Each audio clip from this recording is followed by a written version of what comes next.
নমস্কাৰ ষ্টুডিঅ'ৰ মজাত মই মিনহাস বিশ্বনাথ জিলাৰ আপৰ সভাপতি মেহুৱেল বসুমতাৰীক ইতিমধ্যে অপহৰণ কৰিছে আপৰ সভাপতি মনোজ ধানোৱাৰে বিহালীত দলৰ যিগৰাকী সদস্য আছিল সেই সদস্যগৰাকী কোনো ধৰণৰ সহায় সহযোগিতা নকৰাৰ অভিযোগ উত্থাপন হৈছিল আৰু তাৰ পিছতে চকচ নোটিছ জাৰি কৰিছিল আপৰ সভাপতি মনোজ ধানোৱাৰে বিশ্বনাথ জিলাৰ সভাপতি বসুমতাৰীক আৰু তাৰ পিছতে 7 দিন উকলি গল 7 দিন উকলি যোৱাৰ পিছতো কোনো ধৰণৰ উত্তৰ প্ৰদান নকৰিলে মেহুৱেল বসুমতাৰী আৰু অৱশেষত ইতিমধ্যে তাৎক্ষণিকভাৱে অপহৰণ কৰিছে আপৰ সভাপতি মনোজ ধানোৱাৰে মেহুৱেল বসুমতাৰীক এই মুহূৰ্তত খবিশেষ আপোনালোকৰ বাবে এই মুহূৰ্তৰ গুৰুত্বপূৰ্ণ খবৰ আপৰ বিশ্বনাথ জিলাৰ সভাপতি মেহুৱেল বসুমতাৰীক অপহৰণ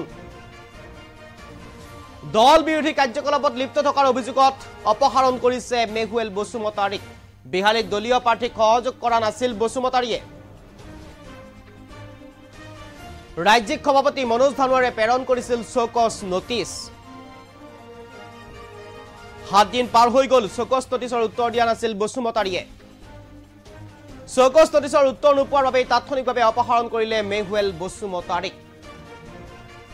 বৰ্তমানৰ উপসভাপতি অনন্ত গগৈক দিয়া হৈছে জিলাখনৰ ভাৰপ্ৰাপ্ত সভাপতিৰ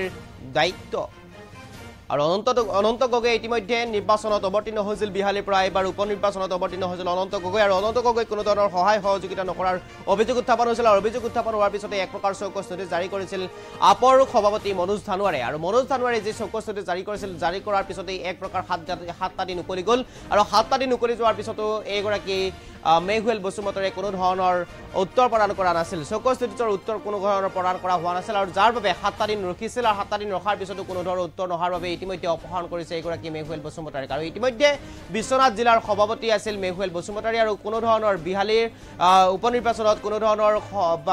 আপৰ প্ৰাৰ্থীগৰাকী কোনো ধৰণৰ সহযোগিতা নকৰাৰ অভিযোগ উত্থাপন হৈছিল দলীয় কাৰ্যকলাপত লিপ্ত নাছিল তেওঁ বা দল বিৰোধী কাৰ্যকলাপ তেওঁ কৰি গৈছিল আৰু দল বিৰোধী কাৰ্যকলাপ কৰি যোৱাৰ অভিযোগতেই তেওঁ অভিযুক্ত আছিল আৰু তাৰ পিছতে চকচ নোটিছ জাৰি কৰিছিল আপৰ ৰাজ্যিক সভাপতি মনোজ ধানোৱাৰে আৰু কোনো ধৰণৰ চকচ নোটিছৰ কোনো ধৰণৰ উত্তৰ পোৱা নাছিল আপে আৰু তাৰ পিছতে এক প্ৰকাৰ তাৎক্ষণিকভাৱে পদক্ষেপ গ্ৰহণ কৰি অপহৰণ কৰিছে বিশ্বনাথ জিলাৰ সভাপতি পদৰ পৰা আৰু ইতিমধ্যে অনন্ত গগৈ উপনিৰ্বাচনত অৱতীৰ্ণ হৈছিল বিহালীৰ পৰা আৰু শেহতীয়াভাৱে উপনিৰ্বাচনত অৱতীৰ্ণ হোৱাত কোনো ধৰণৰ দলীয় কাৰ্যকলাপৰ তেওঁ কৰা নাছিল বা দলীয় কাৰ্যকলাপত তেওঁ জড়িত নাছিল দলীয়ভাৱে কাৰ্যকলাপত লিপ্ত নথকাৰ অভিযোগ উত্থাপন হৈছিল আৰু কিছু দল বিৰোধী কাম কাজ কৰি যোৱাৰ অভিযোগ উত্থাপন হৈছিল এইগৰাকী মেহুৱেল বসুমতাৰীৰ বিৰুদ্ধে আৰু তাৰ পিছতেই ইতিমধ্যে অপহৰণ কৰা হৈছে মেহুৱেল বসুমতাৰীক আৰু ইতিমধ্যে অনন্ত গগৈক জিলাখনৰ ভাৰপ্ৰাপ্ত সভাপতিৰ দায়িত্ব অৰ্পণ কৰা হৈছে আৰু ইতিমধ্যে এই জাননী প্ৰেৰণ কৰিছে আপৰ ৰাজ্যিক সভাপতি মনোজ ধানোৱাৰে